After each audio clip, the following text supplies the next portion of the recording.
Thank you, Mr. Speaker. I rise today to voice my deep concern and disappointment with the passage of H.R. 28. As a mother of teenagers in public schools, I am appalled that instead of addressing urgent challenges like the youth mental health crisis, gun violence in our schools, and the growing teacher shortage, this legislation diverts our attention to dangerous and divisive policies.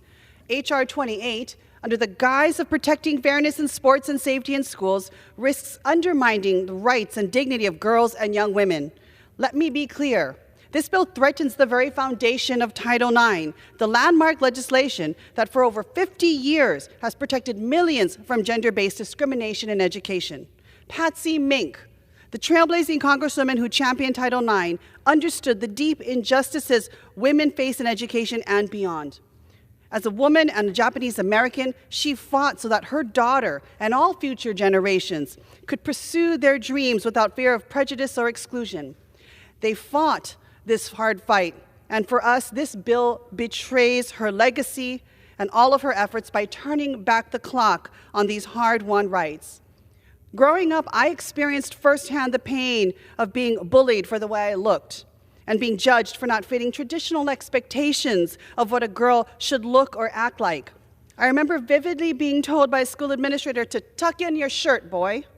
I was just a middle schooler, tall for my age, wearing my hair short, and pants, not dresses. The shock and humiliation of that moment stayed with me, and it fuels my resolve that no child should ever be made to feel ashamed of being authentically who they are. Our students already face incredible pressures and challenges. Instead of making their lives harder by policing their identities and questioning their worth, we should be supporting them, fostering environments where they can grow, thrive, and succeed as their true, authentic selves.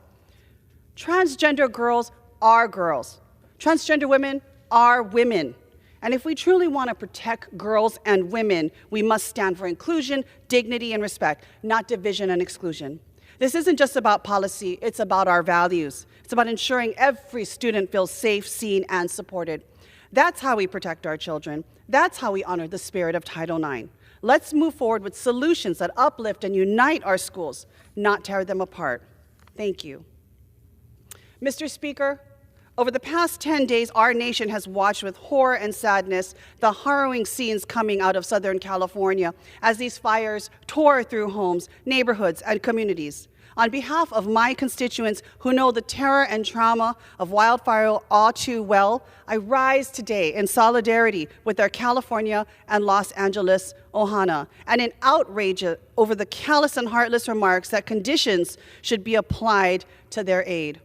Within days of our Maui fires, teams from CAL FIRE were by our side, on the ground to help deliver relief and organize the cleanup. In our hour of greatest need, they stood by us without expectation of any reward. They simply stepped up for their fellow Americans. They showed us in Hawaii aloha. That is what we need to do as a nation, as one people. We help each other out in our times of need, regardless of where we come from or our beliefs or how we vote. We as members of Congress pledge to do this every single day when we convene for business. One nation, unconditionally, under God. Now in California's time of greatest need, the President-elect, the Speaker, and other colleagues here in the House want to impose policy conditions on federal disaster aid. This will endanger innocent lives and delay the ability of our fellow Americans to rebuild and recover from this disaster. Never before in our history has the federal government imposed conditions on disaster aids for its own citizens. But this is just more than unprecedented.